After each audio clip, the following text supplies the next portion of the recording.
And I'm going to talk about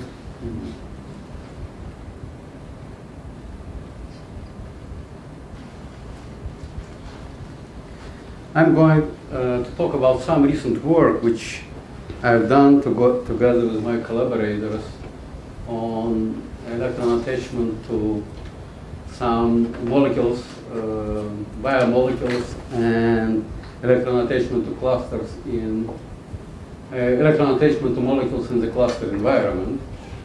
And I want, so where is the pointer? Did you find it? Did you leave it here, Tom? I don't think so. It's there as well, right there.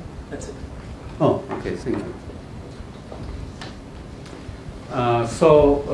This work was supported by National Science Foundation, and I was fortunate to get this Marie Curie's fellowship, which allowed me to travel to Open University and collaborate there with Jimena Garfinkel on electron attachment to molecules in cluster environment. I also want to acknowledge my collaborators at the University of Nebraska, Paul Burrow and Gordon Gallup, and experimentalists at the University of Innsbruck, Vizcaína and Paul Denifel. And now I'm going to talk about, well, just a couple of slides about the basic physics of dissociative attachment, electron attachment, and what we are trying to do in these calculations. Then I'll talk about attachment to some molecules of biological interest like formic acid, uracil, and thymine, and aminobutanoic acid. And then I'll talk about electron attachment to some more simple molecules in the cluster environment.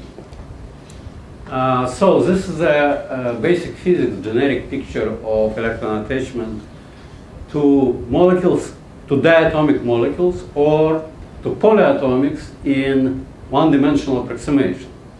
Well, Tom in the previous talk showed us that how important is multidimensional dynamics to attachment even to such simple molecule as CO2.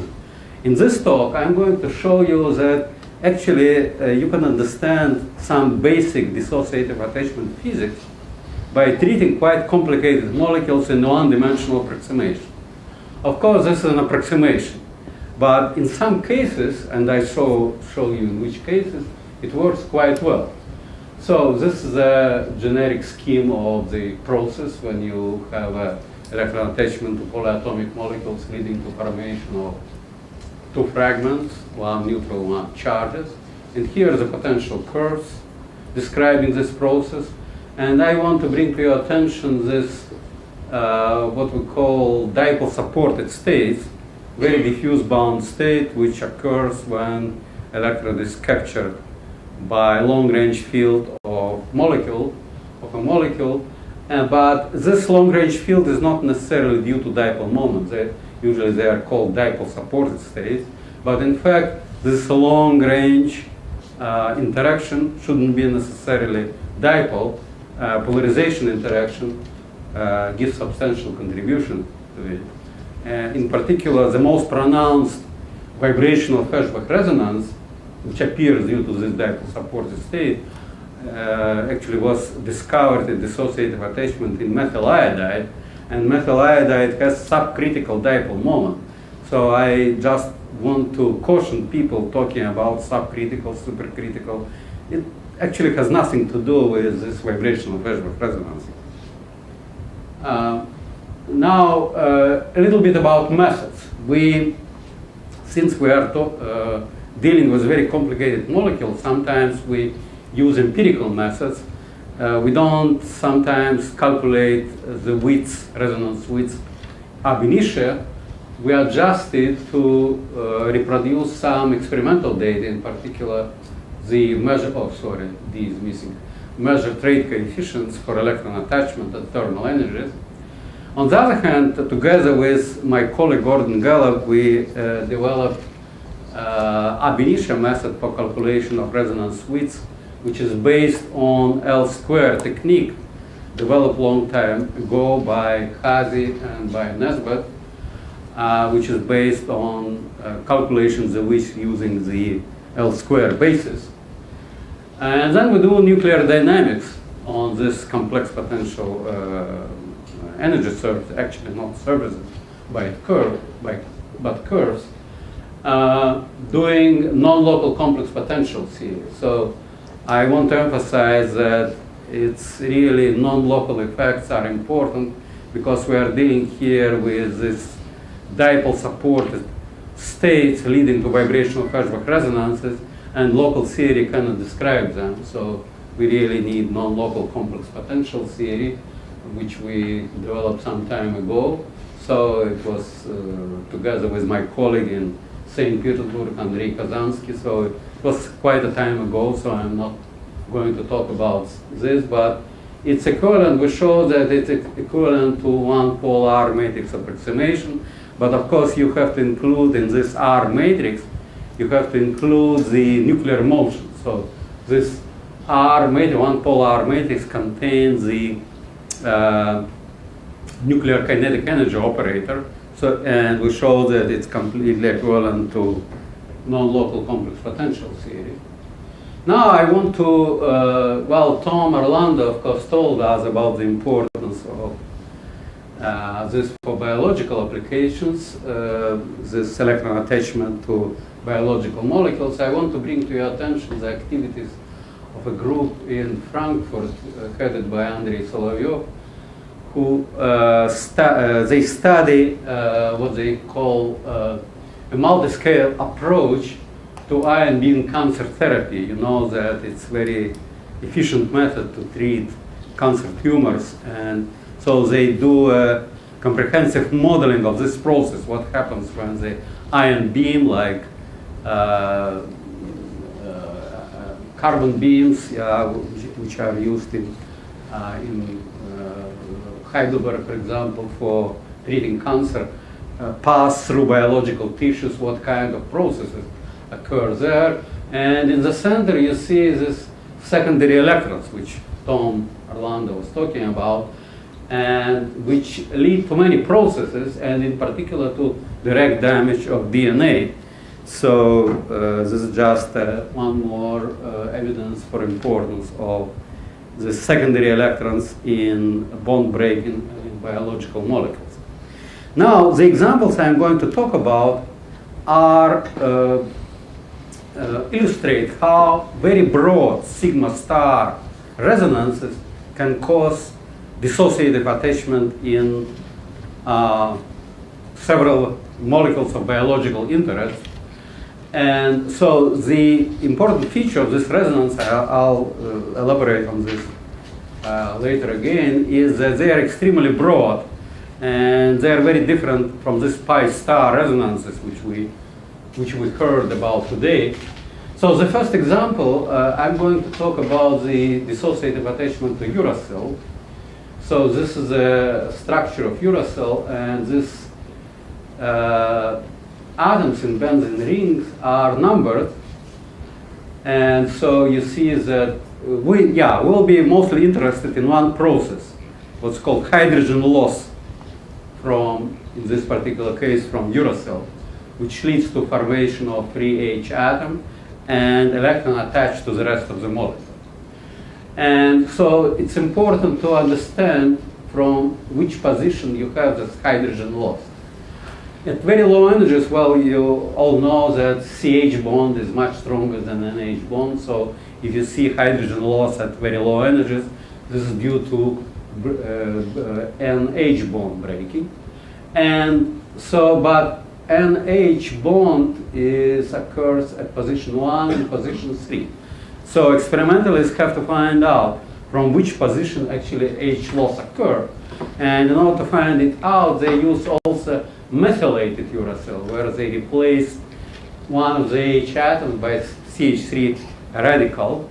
And so for this, looking at the difference between H loss in uracil and methylated uracil, you know how important, what is the contribution of NH bond breaking at one position and at the position 3. And this is really a very closely related molecule, thymine. Basically, you can treat it in the same way, again, at low energies when CH bond breaking is not important. You can treat it in the same way as uracil. So sometimes when we don't have experimental data for uracil, we compare our calculations with thymine. This is what we did when comparing our results with the results of Innsbruck group. So here is the motivation. This is the first paper published in 2003 of Innsbruck group, Shire, Mark, et al., who observed these peaks in dissociative attachment to uracil at very low energies. Well, you can ignore the zero energy peak. It actually occurred before the threshold, and this is an artifact. They had a lot of this sort of things in their data. In particular, there was a paper, PRL paper on zero energy peak in ozone, and then it turned out that which was going to change completely this chemistry of the upper atmosphere, but then it turned out that this was artifact too. So they have a problem with slow energy electrons, so you can ignore this. But these all peaks are real. They were actually reproduced by Paul Burrow, and some of them, in particular this most pronounced peak, was identified as a vibrational flashback resonance.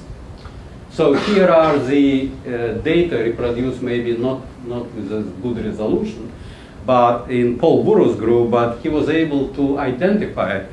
We actually had a lot of discussion with him and with Gordon Gallup, and so we identified these peaks. One of them is identified as a contribution to pi star, but two others due to contribution of vibrational flashback resonances. And this is data, Paul's data for deuterated uracil, where you don't see any vibrational flashback, but as it turned out, it's just due to poor energy resolution, as we understand it now. Now, this is a one-dimensional model of the process. So what we do, we stretch this bond, NH bond, and see, we have the sigma star resonance. So we look at LUMA, lowest unoccupied molecular orbital, calculate its energy and the width using this FEDM method, and look how all this changes when we stretch this bond. And this is what we get. And so this is vibrational levels corresponding to this NH stretch motion.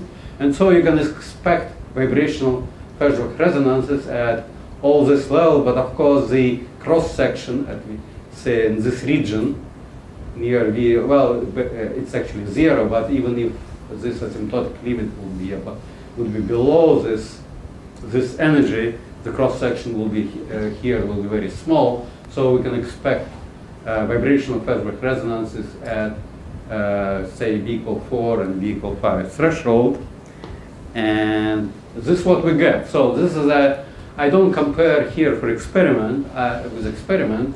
I just want to show what kind of results we can get on semi-log plot.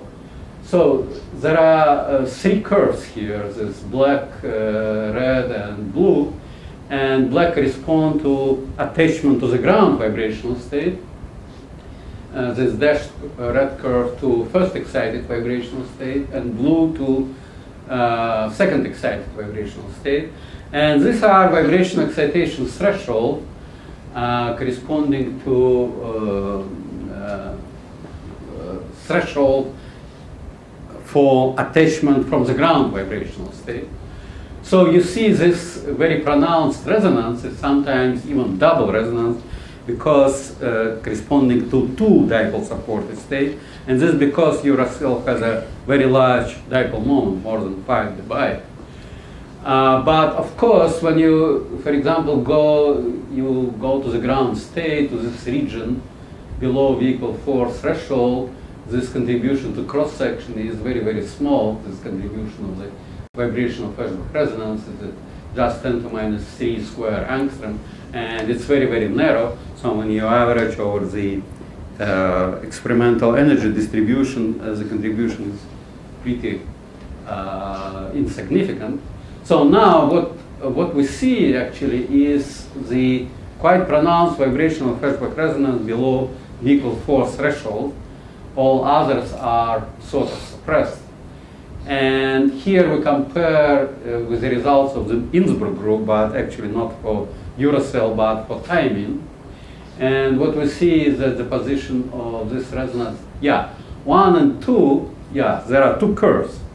One corresponds to dissociative attachment to uracil, and two to methylated uracil. So you can see what is the contribution of this NH bond at one position. So at low energies, where you see this vibrational flashback, you see almost no contribution to NH breaking at position 3.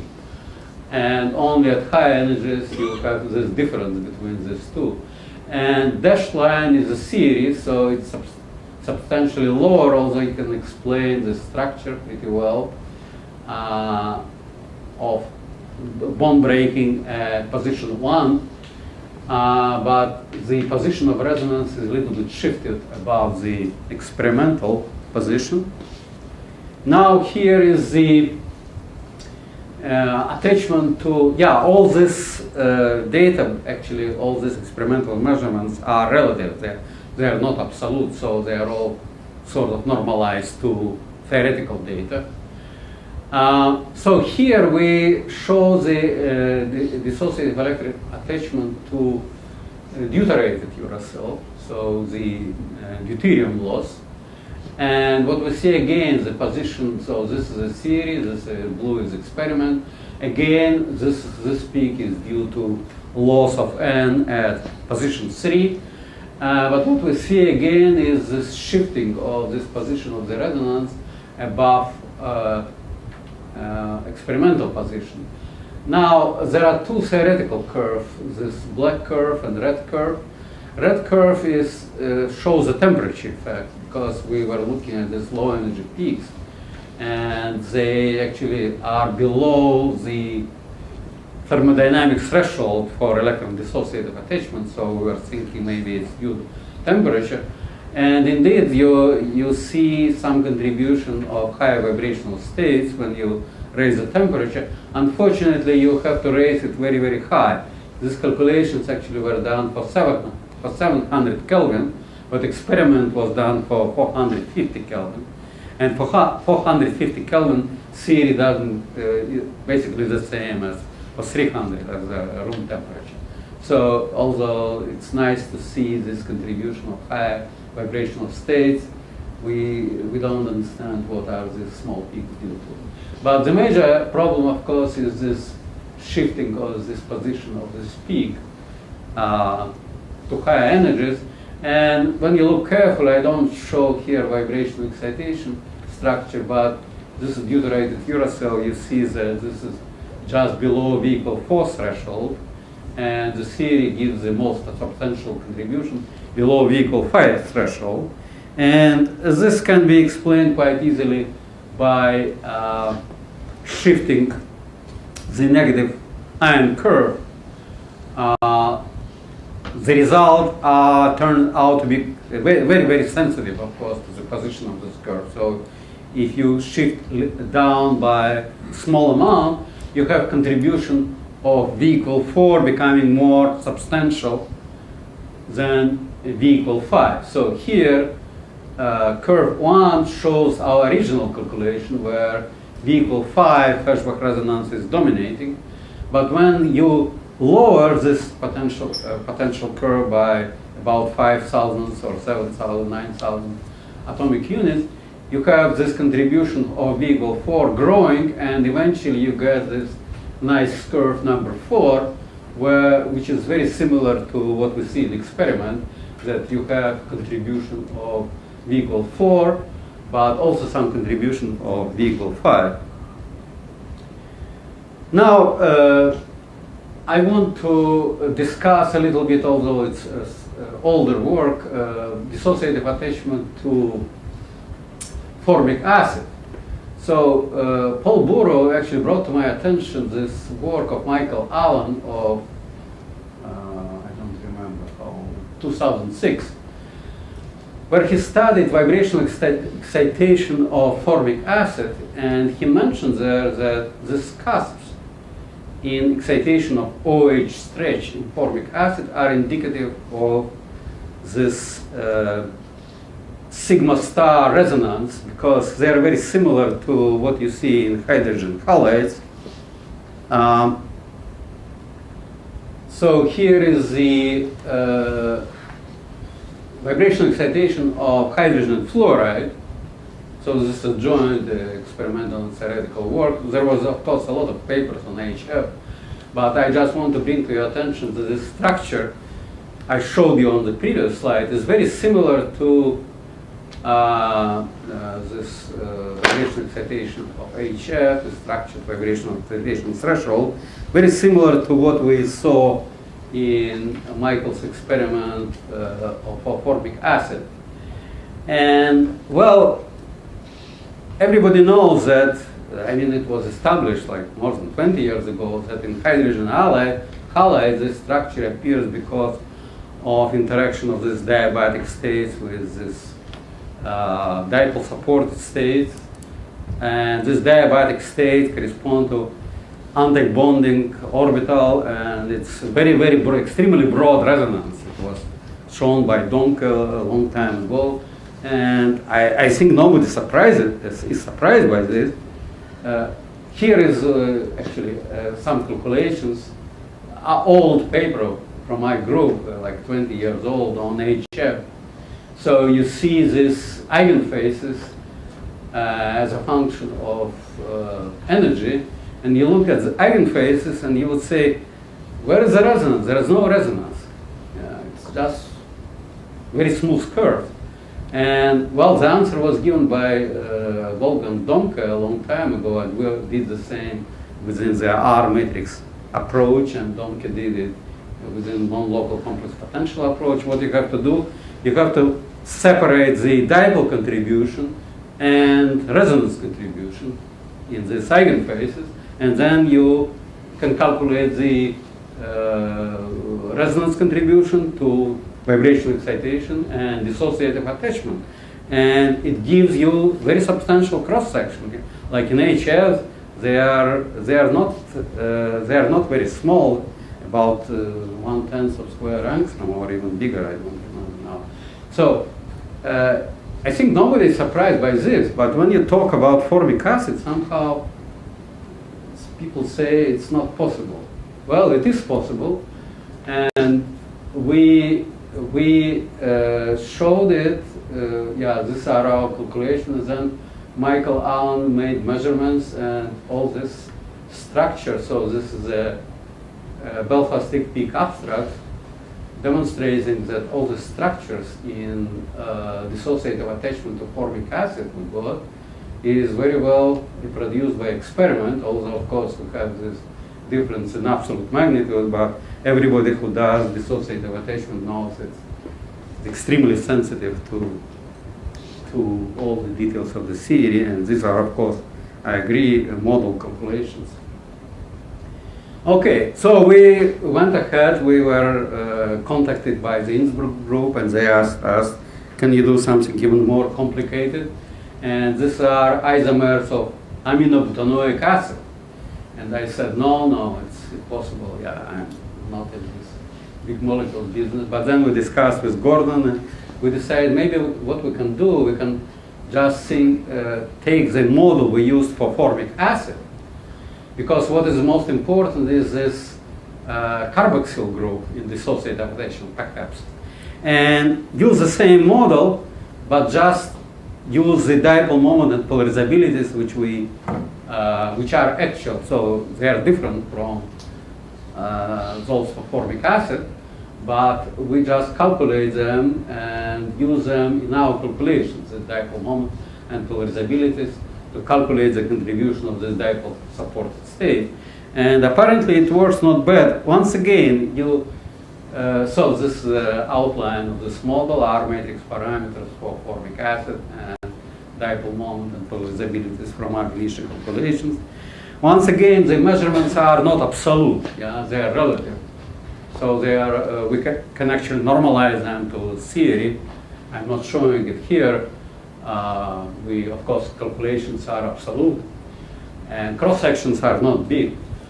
It's about maybe 1,000th of square angstrom, but they are measurable. And again, all the structure, not always. Yeah, for example, beta aminobutanoic acid, this is what experiment gives some additional structure, which is not well reproduced by experiment. But overall, it looks not bad, and especially isotope effect. Yeah, this is a comparison. So this alpha aminobutanoic acid compared to this isotope effect. So comparison of H loss and deuterium loss. And again, it's qualitatively and semi-quantitatively reproduced quite well. Okay, now I want to switch gears. I want the second, well, it's the end of my talk, to talk a little bit about environmental effects in dissociative attachment, environmental effects of surfaces and clusters. And of course, it was mentioned several times today how important is environment. In dissociative attachment, you can do attachment to isolated molecules, but then you have to think how water environment, for example, influences it. And we've been using for years this, several approaches to incorporation of environment in dissociative attachment. In particular, we collaborated with Leon Sanche on dissociative attachment to molecules on surfaces of rare gas films. And so the conclusion from this calculation, so it was some time ago, so I'm not going into details on this, but the conclusion is that when you put a molecule on surface, you have this negative shift of the anion curve due to polarization of the medium.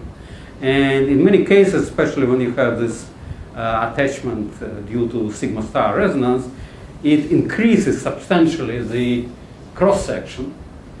The other effect is the lower density of state. Well, it depends, of course, what medium you have, but in this rare gas films, it's known that the density of electronic state is in conduction band is lower than in vacuum. And this lower density of state decreases the resonance width, so it also helps and it increases dissociative attachment. But on the other hand, more recently we found out that medium suppresses vibrational flashback resonance because it's due to a long range interaction. And so when you have a medium, then when you have a molecule in the medium, this long range interaction is not efficient anymore. And in particular, this Eric Jensen, who collaborates with Leon Sanche, he called me about 3 years ago. He said, well, what is a dissociative attachment to metal iodide? And I said, well, we studied it in collaboration with Hartmut Hotop, and I said, well, it's at the peak, it's like 200 square angstrom. Because I said, well, it's impossible, because we see something like more than order of magnitude lower, and they're used to the fact that, well, like in methyl chloride, for example, you have these two effects which lead to a huge increase of dissociative attachment. And then we discussed it, and turned out that since it's dominated by vibrational flashback resonance, this environment quenches this, and you don't see it anymore. So we actually calculated it and published it recently. But I want to give you a little bit more, talk a little bit more about another method of incorporation of environment in dissociative attachment problems. So here are some calculation of electron attachment to, oh, sorry, it's not, it's sort of hidden, this chemical formula. It's CF2Cl2 molecule and CF3Cl2, two chlorine-containing molecules whose dissociative attachment is very well studied in the gas phase. So the question is what happens if we put it in water environment? And this is a collaboration with Jimena Garfinkel and her students from the Open University, where they developed, again in collaboration with Laurent Caron from Sherbrooke, they developed the multiple scattering theory to describe elastic scattering of electrons by water clusters. And the idea here is to employ this formalism to calculate the attachment amplitude and plug it in our dissociative attachment calculations.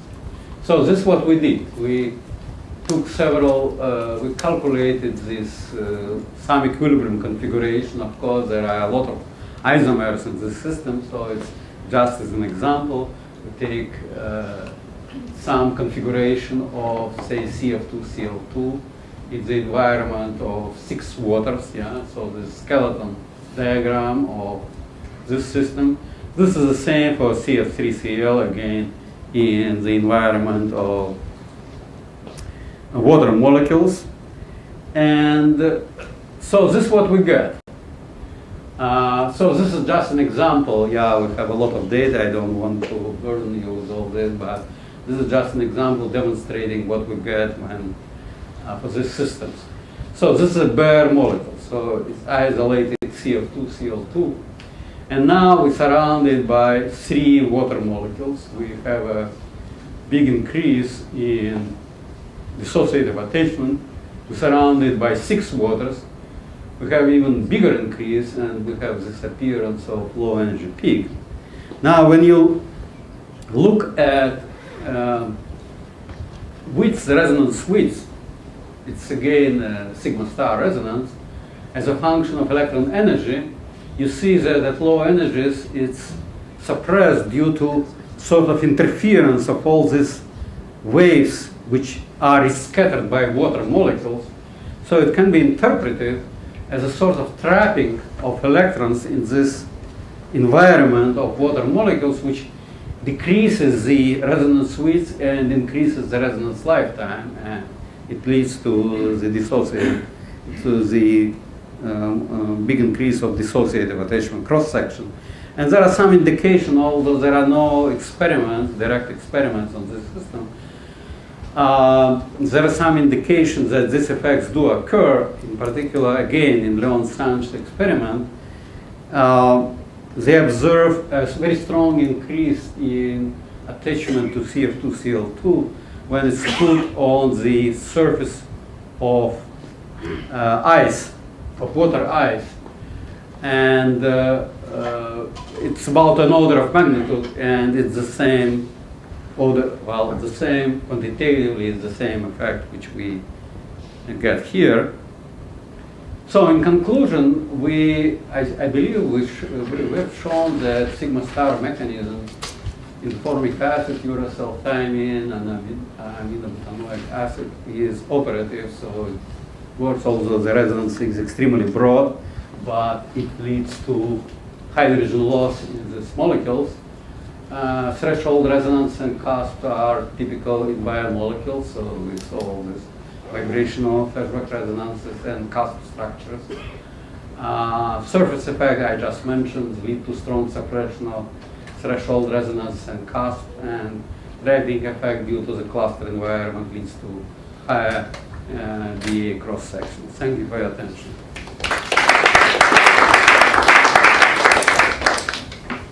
Do you have time for questions? Ilya, would you by chance have a figure showing the dependence of your width, your uracil sigma star resonance, as a function of geometries NH bond? No, I don't have this figure. How strong a dependence are you looking at? Yeah, it's well, it's a typical dependence. There is nothing special in it. It decreases. So when you increase the distance, it decreases, and then it goes, when you have this curve crossing, it goes to 0, but abruptly, not gradually, because of this big dipole moment. So you have this threshold effects which make the width non-zero at the threshold. So I don't have this picture, but basically it decreases and then suddenly goes down to 0 at the crossing. Yeah. One thing I've been trying to understand is that, for instance, in Tom's talk, he stressed how conical intersections Yeah. and multidimensionality are important, and I don't see that in your models. Yeah, this is what I'm not, what I declared in the beginning of my talk. Yeah, this is an attempt to understand all this process in terms of one-dimensional pictures. No, but have you, for instance, studied any of the same systems that the Berkeley group has looked at and found these multidimensional effects are important just to see? I mean, one would think that these should fail, right, to describe some of the phenomena that Tom was talking about. Well, my understanding is that multidimensional approach is important in symmetric system, like CO2. You cannot, yeah, I completely agree. Or So you've acetylene, substituted CO2. acetylene, for example, yeah.